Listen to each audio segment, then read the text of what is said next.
Assalamualaikum. Kami akan menjelaskan tentang agresi militer Belanda I.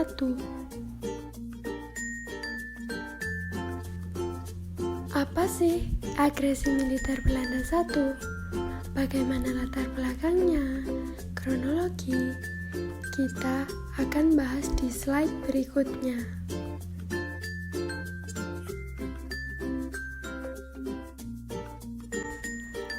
Agresi militer I kita bahas menjadi 5 kelompok. Yang pertama, latar belakang, tujuan agresi, kronologi, upaya-upaya bangsa Indonesia, dan dampak agresi.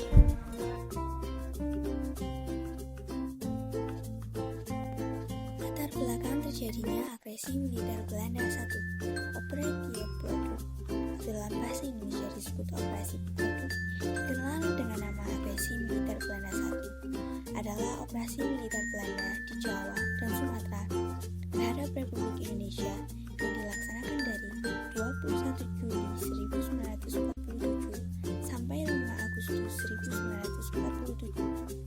Operasi militer ini merupakan bagian dari aksi polisionil yang diberlakukan Belanda dalam rangka mempertahankan penafsiran Belanda atas perundingan Linggarjati. Kekalahan dari Jepang dalam Perang Asia Timur Raya menyebabkan Belanda harus meninggalkan Indonesia pada tahun 1942. Pada tanggal 23 Agustus 1945, pasukan Sekutu dan Mitra mendarat di Sabang, Aceh.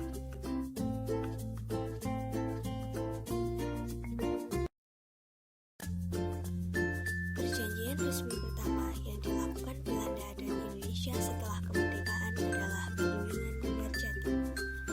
Pada tanggal 20 Juli 1947, Van Mook menyatakan melalui siaran radio bahwa Belanda tidak terikat lagi pada hasil Perundingan Linggarjati. Kurang dari 24 jam setelah itu, agresi militer Belanda I pun dimulai.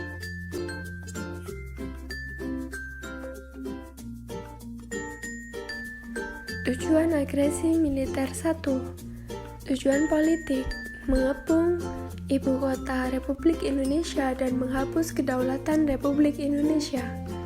Tujuan ekonomi, merebut pusat-pusat penghasil makanan dan bahan ekspor. Tujuan militer, menghancurkan Tentara Nasional Indonesia atau TNI.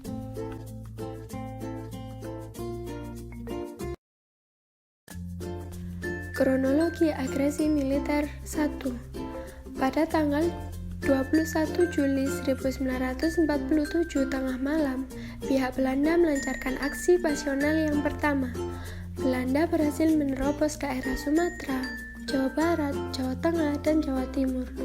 Kemudian, pada tanggal 30 Juli 1947, pemerintah India dan Australia mengajukan permintaan resmi kepada PBB agar masalah Indonesia dan Belanda dimasukkan dalam agenda sidang Dewan Keamanan PBB. Pada tanggal 3 Agustus 1947, Belanda menerima resolusi DKPBB dan memerintahkan Van Mook untuk menghentikan tembak-menembak.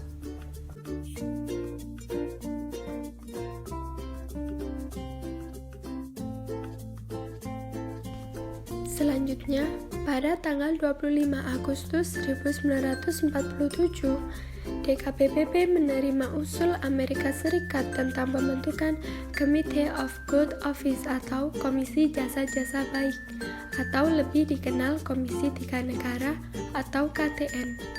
Komisi ini beranggota Australia dipimpin oleh Richard Kirby, Belgia dipimpin oleh Paul van Zeeland, dan Amerika Serikat dipimpin oleh Dr. Frank Graham. Tugas utama KTN ini menemukan titik temu antara pihak Indonesia dan Belanda yang saat itu bertikai terkait penguasaan atas wilayah Nusantara. Hal ini telah menempatkan Indonesia lebih banyak didukung oleh negara-negara lain. Buah dari KTN ini digelarlah sebuah pertemuan yang disebut Perjanjian Renville, sekaligus menandai berakhirnya agresi militer 1.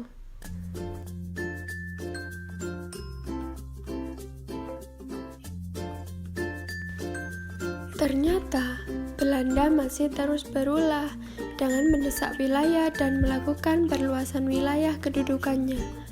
Tanggal 29 Agustus 1947, secara sepihak Van Mook memproklamasikan garis demarkasi Van Mook yang menjadi garis batas wilayah Belanda dan Indonesia saat gencatan senjata dilakukan. Berikut ini adalah gambaran garis Van Mook.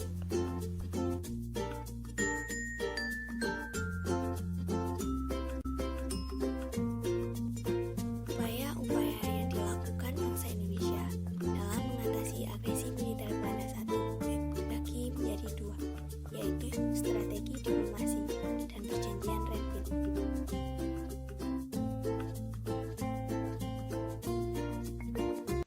Upaya bangsa Indonesia dalam bentuk strategi diplomasi. Keberhasilan perjanjian diplomasi terbukti dari munculnya reaksi keras terhadap tindakan agresi militer Belanda. India dan Australia mengajukan resolusi terhadap Dewan Keamanan PBB. Amerika Serikat menyerukan agar Indonesia dan Belanda menghentikan permusuhan. Polandia dan Uni Soviet mendesak agar pasukan Belanda ditarik dari wilayah RI. Pada tanggal 18 September 1947, Dewan Keamanan PBB membentuk Komite of Good Office atau Komite Jasa-Jasa Baik. Komite itu kemudian terkenal dengan sebutan Komisi Tiga Negara atau KTN.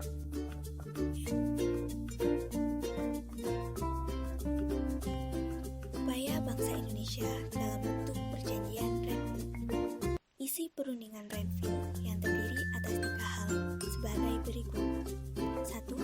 Persetujuan tentang gencatan senjata yang antara lain diterimanya garis demarkasi Van Mook berjumlah 10 pasal.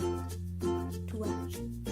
Dasar-dasar politik Renville yang berisi tentang kesediaan kedua pihak untuk menyelesaikan pertikaiannya dengan cara damai berjumlah 12 pasal.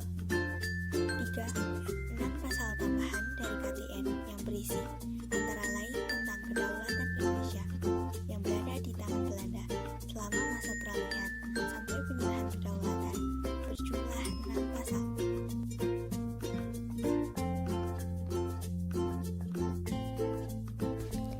Dampak agresi militer 1. Dampak positif dan dampak negatif.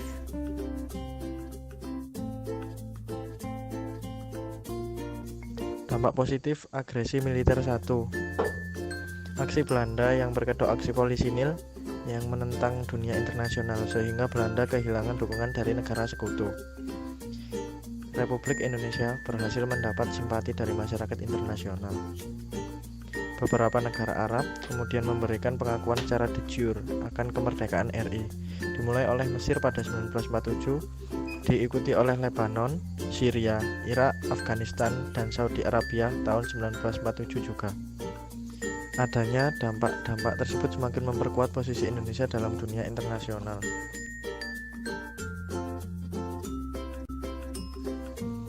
Dampak negatif agresi militer 1. Kekuatan militer Indonesia berhasil dilemahkan oleh Belanda sehingga kekuatan TNI menjadi terjepit. Belanda berhasil menguasai wilayah-wilayah penting dari Indonesia sehingga wilayah Indonesia semakin sempit.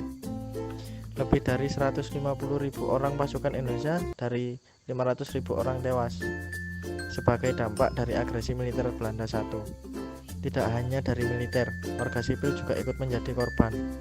Serangan Belanda juga mempengaruhi ekonomi Indonesia termasuk biaya untuk keperluan perang.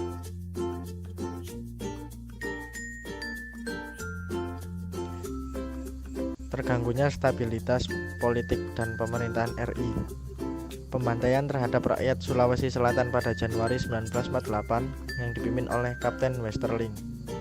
Pembantaian rakyat Desa Rawagede sebanyak 491 orang yang dituduh menyembunyikan Lukas Kustaryo dan pasukannya pada Desember 1947. Pembantaian rakyat di Jawa Timur yang dimasukkan ke dalam gerbong kereta api maut yang ditutup rapat tanpa ventilasi sehingga seluruh tahanan mati lemas kekurangan oksigen.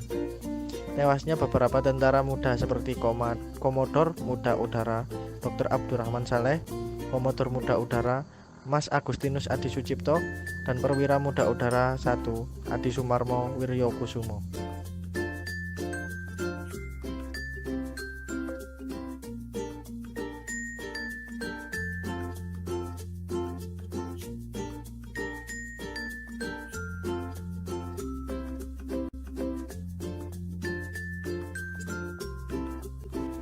Inilah penjelasan dari kami, dan wassalamualaikum warahmatullahi wabarakatuh.